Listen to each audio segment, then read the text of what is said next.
A little victory lap.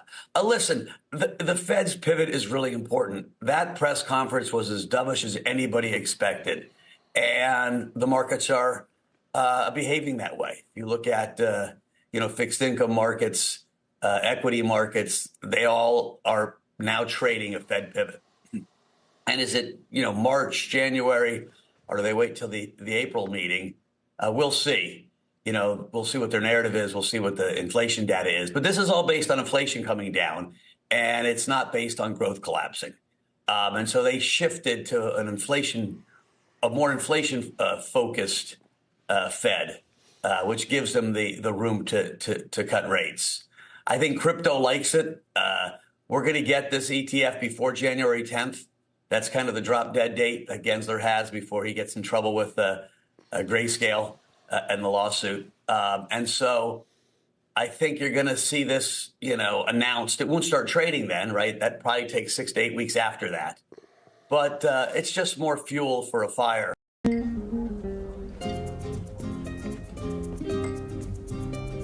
You know what's interesting these days? Bitcoin. Look for Bitwise, my friends.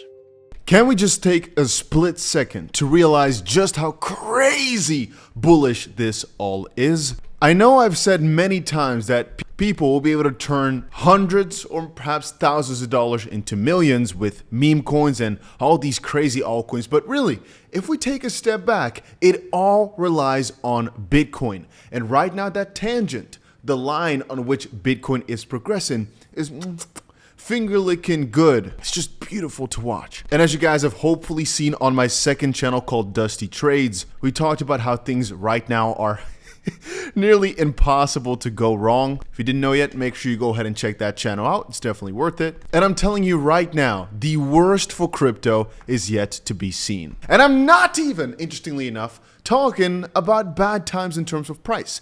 I'm talking about before we had these hash wars where Bitcoin, Bitcoin Cash, and Bitcoin SV had a war about which one was the true Bitcoin and which one should take the hashing power and which one would take over, because in theory, the one with most amount of electricity mining power spent on it becomes the true one, sort of. Anyway, that battle is going to continue in an interesting and different way. That's why I showed you guys the Bitwise ad just now. And that's why I want to reflect back on Google's earlier policy changes. If you don't know, they changed their policy to allow for trust/crypto ETF type of ads. And we're seeing now that Bitwise went for one straight away. And yeah, that's what we're going to be seeing. These guys will bring millions upon millions upon millions of people into this space. And I want you guys to really sit down and realize that we are some of the first that have not seen crypto in an advertisement on your television. But soon enough, every single pension fund, every single fund in America, whatever country you pick, will give you either an option or will invest in this technology in this sector without you knowing. But it's happening, and soon enough, it'll be everywhere. Every television, every sidebar of every investment website, even though right now it's not allowed, soon everything is coming, because these guys like BlackRock, they don't play around. They'll put millions upon millions of dollars into advertising, and it's going to be huge. You have to understand that. I said this on Dusty Trades too, and I know for a fact that even though the narrative is so bullish, right, they will always trying to find an angle to make you fearful of your investment. Understand, nobody in the TradFi space wants you to make money. So the odds are stacked against you. And if you really want to make life-changing gains, you really want to go insane, you have to understand really, really to the core of your body that a lot of the news you see, the main purpose of it is only to make you fearful and sell, even though the substance of it is rather weak. For example, right now there's an update that Binance is to pay a 1.30 billion, so 1.35 actually, $billion ill-gotten transaction fees, basically bill payback, and then a $1.35 billion fine to the commission, and some other small policies. But honestly, it's all not that interesting because all these negative parts were already priced into the market. Matter of fact, I think the only thing everybody is watching right now, as I covered on Dusty Trades, is the S&P and the major other indices. The gap between the Magnificent 7 and the S&P 493, so the other remaining 493 companies, is now 63%. This year, the Magnificent Seven is up a massive 75%, while the remaining ones are up just 12%. Combined, the S&P is up 25%, more than doubling the S&P 493's total return, which is really interesting. In other words, the Magnificent Seven is up 3 times as much as the entire S&P 500 and 6 times as much as the S&P 493. Just 7 weeks ago, the S&P 493 was down 2% this year, actually, which is truly a historic time in the markets. It just shows you how sometimes the top of the top really is just so much better than basically anything else. Some people say, no, just buy all these smaller stocks that give you more gains. And this is why in the crypto space as well, I sometimes stick to some of the bigger cryptos or the extremely small, but that middle ground I kind of skip because they sometimes just don't do that well. They have a higher chance of failing, a higher chance of exploits, a higher chance of this, that, and not necessarily that much more gain potential because they're also not in the limelight of hype, which again, I always split between value investments and momentum investments. Very often ask myself, why even go for the middle ground? If I want the risk, if I want the crazy returns, let me go for something really cheap. If I want sustainable, just continued gains, why not go for something at the top of the top? Some of the best ones in their game and not their little clone brother. Anyway, right now, most numbers in the stock markets are more interesting than they've ever been, guys. And I really, whoa, that voice crack. I'm excited. Honestly, I'm so excited about all this. We're seeing the biggest gains in the S&P ever. Not gains as in new money, but I'm talking inflow, the most amount of money coming in. On Friday, S&P ETF SPY saw its biggest single day inflow, a record of $21 billion. And that makes me realize just how small crypto really still is. I think crypto is going to overtake all these numbers as we're talking currencies, not equities. And again, people are trying to fake you out, shake you out. Apparently, for all the technical analysts out there, the S&P is now trading at a daily RSI of 81, by far the most overbought level in years. On September 2nd, 2020, the day before the S&P fell 11% in 3 weeks, was kind of the last time we saw those type of moves, which is quite peculiar. I'll talk about this more on Dusty Trades tomorrow. But I think I haven't said yet is, if you've not done it yet, make sure you press that like button. And if you're not in the US and you want to get yourself a $500 Bitcoin or Bonk or XRP trade, I've left some links down below so you go ahead and claim that, which is pretty amazing. Just check out all the requirements down below. And again, you have to verify your ID. So if you're from the US, it cannot work. But interesting thoughts. Let me share them. Render was selected as one of the top AI cryptos by Grayscale in the November research report. I got a question, I think last week. Somebody asked me, Dusty, why do you put some of these coins in your AI section when inherently they're not an AI focused crypto? And the thing is, most AI cryptos that you know and love, their basis is, oh, we're an AI trading bot. Oh, we're an AI, name a concept that's just really trendy. And I personally think Render, with their GPU computational parts, is so important for AI. It's the baseline of AI that it's good enough. And it's literally the perfect correlation anyway. So I consider that to be in the AI sector as it's so pivotal for it. It's so essential. However, if you prefer to only go for real AI trading bots, by all means go for it. I just go where the freaking money goes. I don't care about the exact definition of things. Who gives a crap? Neither does Grayscale, because they also put Render in the AI section. I might make an even more elaborate video on all this tomorrow, by the way. If you guys want more AI picks, which I think are going to go absolutely massive, just let me know down below. And I mean, I've also been buying so ridiculously many meme coins. The only problem is showing them to you because I'm worried about the amount of people that dislike me sharing all these gains and them not knowing how to buy it. I've told you before, right now, these couple of days are your time to pivot and fix everything. Make sure you understand exactly how to buy cryptos, exactly where to be, yada, yada, yada. And over the next couple of days, I'll be launching more guides.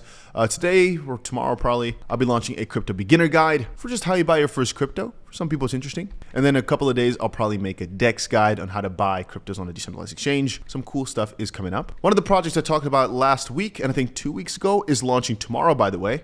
And this is what I keep doing every single day. I keep rotating. I buy things in the sectors that I think are going to go amazing, which are mostly gaming and AI. And I kept some Launchpad stuff in there too. A lot of BRC20 stuff. But if it's gaming sector and it's got some proper partners, and as I said before, these guys had a centralized exchange unlocked already. We knew that a while back. I try to get into it. And so I really wonder why people sometimes skip out on these things when they've got the opportunity to get in. Because even though you don't like the concept, I don't know why you wouldn't. GameFi of these trading card games is so freaking huge. I don't know how people can't understand that this is worth so much money in the real world. Why not in a crypto sense? My thoughts, right? But I saw a lot of skepticism. I don't understand why. These type of projects I will never skip on if the backing is proper, if the team is proper, but most importantly, if they've got a proper exchange on board. Man, it's like the easiest things. And yes, it can fail. Yes, it could. But the way they've set themselves up, it's so smart that I wish I could invest twice in the same thing. Anyway, let me just rephrase it. Oval 3, you can see, look at all these launch pads. Look at it, look at it, look at it, look at it. Just keep looking at it. You don't want to look at it because perhaps you're already too late, depending on when I upload this video. Hopefully you listened though a couple weeks back. Again, I'm not telling you this is going to be a crazy launch, but I'm telling you, I wanted to make a full video explaining everything, but I'm waiting until after the launch because I think there might be a lot more eyes on it afterwards. But I've got all the information that I need because I'm very, very bullish and very happy with this project. And I think the first time I covered it was like a month ago or so. And then I covered it, I think, twice or so, and I did a couple of tweets, retweeted some of their stuff because I want you guys to know about it. But obviously, I don't want to share too much because otherwise you only see the same thing, and I buy into multiple projects though. Again, a lot of my friends didn't even know about it. For some reason, it came across my path, and I'm very happy to put some money in it. I hope it does well. I do believe so though. A BitGet listing, pretty huge. And that's the thing. I look at these like top lists every single day. Most of these guys are really stupid. It's as simple as that. They don't know what they're talking about, or they've only got paid picks. I don't know. But most people that write these articles, hey, let's talk honest truth here for a little second. Most people that write the articles you see right here are not really investing themselves. And it's really funny that a lot of these guys just know how to write things, but they do not know how to properly invest. They've not had the hundreds of conversations with the crypto founders in all these different meetings. They just put some coins down randomly. So that's why I always hate looking at these lists. Very often, one or two coins are good, but then I look at this. Look, at the bottom here, it says, hey, visit the pre-sale, which makes me think, you see, these guys are just getting paid. Then again, I've posted a lot of lists already for you guys to check out. 0% paid advertisements, just truth and whatever I'm bullish on or whatever I've invested in, and I share that with you guys because I know I'm gonna make crazy amounts of gains, and I think people who watch my videos regularly will learn a lot. That's what I personally think. I'm not a financial advisor though. For example, top 3 altcoins to watch out is Bitcoin holds 40K. Yeah, I mean, Solana is absolutely massive. Cardano is not in the best of positions, but they're on the up and up quite recently, which is true. I wouldn't say Cardano is my #1 choice right now if I had to place investments. AVEX, though, is more one of them. And recently, a lot of you guys said ICP is gaining hype, it's gaining hype, it's gaining hype. Truth is, ICP has been pushed down a lot due to the FTX drama. And as I said in my previous tier list video, I had to change my mind on it a bit.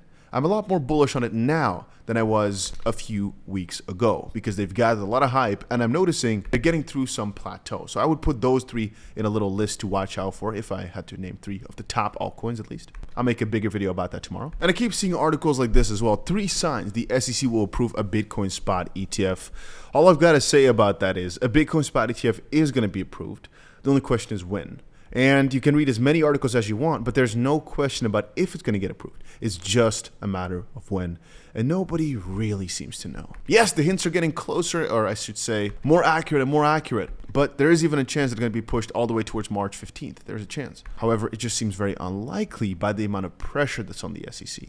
And again, these guys are pretty well known for messing you up and doing things that are very illogical. But then again, with BlackRock now also bending their knee, following the SEC's guidelines in every way, it's really hard, I think, to deny it or to delay it even further because what's not clear? That's why BlackRock had like 4 meetings this week. Once more, if you see a top crypto list here, use it as something to do some research into, but very often you will just see paid picks of coins that are absolute garbage, dog tier poo-poo, and you'll just lose money. A lot of these guys don't know what they're talking about. This one, the author is PR Manager. Yeah, that doesn't tell me. No. And what I very often notice as well is that just one of the coins, mostly the #1 coin that they pick, is a paid one. So take my expertise or take what I've learned through reading through thousands of articles and just make sure you keep that in the back of your head. These articles, by the way, are the #1 and #2s on most of these aggregated websites. As I said, we have a research team and we look at all the numbers from different articles, see how many clicks it has, see how trending it is, yada, yada, yada. And what we notice is that these top AI, top coins, yada, yada things are getting the most amount of traction, but a lot of them are really just trying to get you to buy one of their paid shill garbage coins. So definitely be careful. And to get the whole circle back around, guys, I really should say it this way. I personally think if you want to play it safe, go for some of the safer coins. If you want to play it risky, go for some of the riskier coins. but play the game. And what I always say is the only way to lose right now, I think, is by not being in crypto. Or I can't think of any other way. You have to be really negligent to lose in a bear market, guys. It's so hard. But my point is, most people will do extremely well.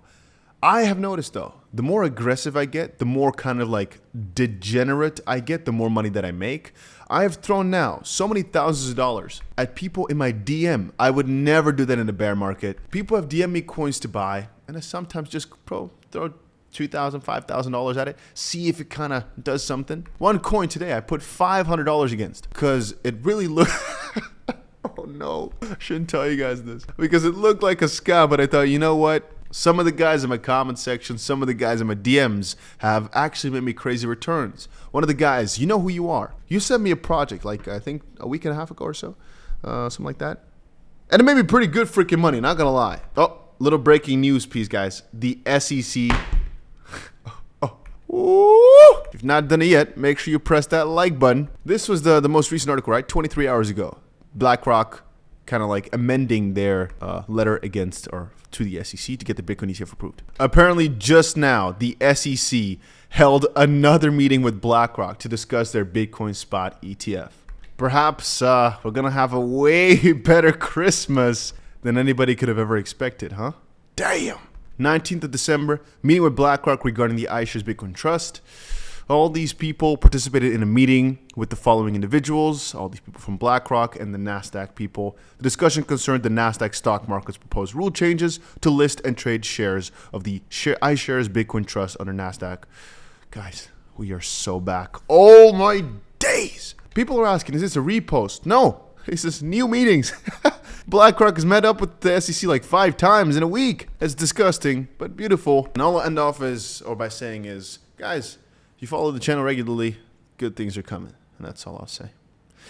That is all I'll say. If you watch this far into the video, comment down below which country you're watching this video from. As I said, I read every single comment. If I don't reply, it's because reading comments takes, let's say, 40 minutes a day. Pick it. If I were to reply to every comment now, it'll take 6 hours a day. But I read every single one. So if you ever said something to me, I remember that, all right? Just know. If you ever said something bad, I remember that too.